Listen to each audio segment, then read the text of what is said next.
Assalamualaikum warahmatullahi wabarakatuh. Salam sejahtera dan salam damai bagi kita semua.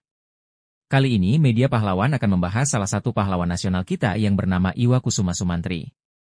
Semoga dengan menonton dan mendengarkan video ini dapat menambah wawasan dan pengetahuan kita semua, terutama bagi para adik-adik yang masih duduk di bangku sekolah. Selamat menyimak. Dan jangan lupa klik tombol subscribe, like, share, dan komen. Terima kasih. Iwa Kusuma Sumantri, politikus dan ahli hukum. Iwa Kusuma Sumantri dilahirkan di Ciamis, Jawa Barat, pada tanggal 30 Mei 1899. Ia adalah putra sulung keluarga Raden Wiramantri, kepala sekolah rendah yang kemudian menjadi pemilik sekolah, School of Ziener, di Ciamis. Iwa Kusuma Sumantri sekolah di Eerste Klasse School, sekolah kelas 1, pada tahun 1910 di Ciamis. Ia melanjutkan pendidikan ke Hollands Inlandse School, HIS. Orang tuanya menghendakinya menjadi pegawai negeri, hingga memasukkannya ke sekolah calon pamong praja, OSVLA, Opleiding School for Inlandse Ambtenaren, Bandung pada 1915. Menjadi pegawai negeri ternyata bukan cita-citanya. Hanya setahun bersekolah di Osvia, ia melanjutkan pendidikan ke sekolah menengah hukum, Rijksschool, di Batavia. Ia lalu terlibat aktif dalam organisasi Trikoro Dharmo yang dibentuk Dr. Satiman Wiryo Sanjoyo, Kadarman, dan Sunardi di Batavia pada 7 Maret 1915. Jiwa kebangsaannya kian terasa dalam organisasi yang kemudian berubah namanya menjadi Jong Java tersebut. Setelah menyelesaikan pendidikan sekolah menengah hukumnya pada tahun 1921, Iwa Kusuma Sumantri kemudian bekerja di kantor pengadilan negeri Bandung, kemudian pindah ke Surabaya, dan akhirnya ke Jakarta. Pada tahun 1922, ia menuju Belanda untuk melanjutkan pendidikan hukumnya. Ia memasuki Fakultas Hukum Universitas Leiden, Belanda. Selain menuntut ilmu, ia kembali terlibat dalam organisasi dengan memasuki organisasi Indonesische Vereniging yang kemudian berubah nama menjadi Perhimpunan Indonesia pada tahun 1925 yang murni menjadi organisasi politik. Perubahan nama organisasi itu pun atas sarannya.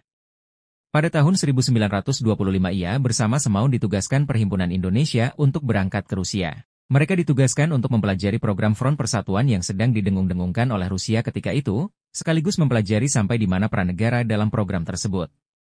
Berbeda dengan Semaun, ia sama sekali tidak tertarik menjadi komunis karena ia melihat secara langsung, di Rusia antara praktik dan teori ajaran tersebut begitu berbeda. Setibanya di Indonesia pada tahun 1927, Iwa Kusuma Sumantri langsung menjadi anggota Partai Nasional Indonesia, PNI. Ia juga membuka kantor pengacara di Medan. Di Medan itu pula ia menerbitkan surat kabar Matahari Indonesia. Tulisan-tulisannya sangat kritis ketika melontarkan kritik dan perlawanan. Pemerintah kolonial Belanda yang geram dengan perlawanannya itu segera menangkapnya pada Juli 1929 dan memenjarakannya di Medan selama setahun, kemudian memindahkannya ke penjara Glodok sebelum dipindahkan lagi ke penjara Struisweceka di Batavia. Pemerintah kolonial Belanda kemudian mengasingkan ia beserta keluarganya ke Banda Neira. Di tempat pengasingan itu ia bertemu dengan tokoh-tokoh nasional, seperti Cipto Mangunkusumo, Muhammad Hatta, dan juga Sultan Syahrir. Selama dalam pengasingannya itu ia memperdalam agama Islam dan mempelajari bahasa Arab dari Syekh Abdullah bin Abdurrahman. Ia diasingkan selama 10 tahun 7 bulan. Pengasingannya kemudian dipindahkan ke Makassar pada tahun 1941. Di Makassar, ia mengajar di Sekolah Taman Siswa Makassar atas permintaannya sendiri yang diizinkan pemerintah kolonial Belanda. Jepang masuk ke Indonesia untuk mengakhiri penjajahan atas Indonesia yang telah berlangsung ratusan tahun. Makassar diduduki Jepang pada tanggal 8 Februari 1943. Jepang meminta Iwa Kusuma Sumantri untuk membantu Nazamuddin Daeng Malea yang diangkat jadi wali kota Makassar. Ia kemudian diangkat menjadi kepala pengadilan Makassar. Iwa Kusuma Sumantri dan keluarganya kemudian kembali ke Pulau Jawa dan membuka kantor pengacara di Jakarta tahun 1944. Ia juga membantu kantor riset Kaigun, Angkatan Laut Jepang, cabang Jakarta yang dipimpin oleh Emer Ahmad Subarjo. Ia kemudian ke Medan untuk membuka kantor pengacara dan banyak memberikan bantuan hukumnya terhadap para buruh perkebunan di Delhi. Ketika Indonesia merdeka, Iwa Kusuma Sumantri ditunjuk sebagai Menteri Sosial pada Kabinet Presidentil dari 19 Agustus 1945 hingga 14 November 1945. Pada Kabinet Ali Sastro Amijoyo I dari 30 Juli 1953 hingga 12 Agustus 1955, ia ditunjuk sebagai Menteri Pertahanan dan Keamanan. Kiprah perjuangan Iwa Kusuma Sumantri terus berlanjut. Ia aktif dalam Badan Musyawarah Sunda ketika ia pulang ke kampung halamannya di Ciamis. Pada tahun 1961, ia menjadi anggota Dewan Pertimbangan Agung. Ia juga ditunjuk menjadi anggota Dewan Nasional yang dibentuk Presiden Soekarno.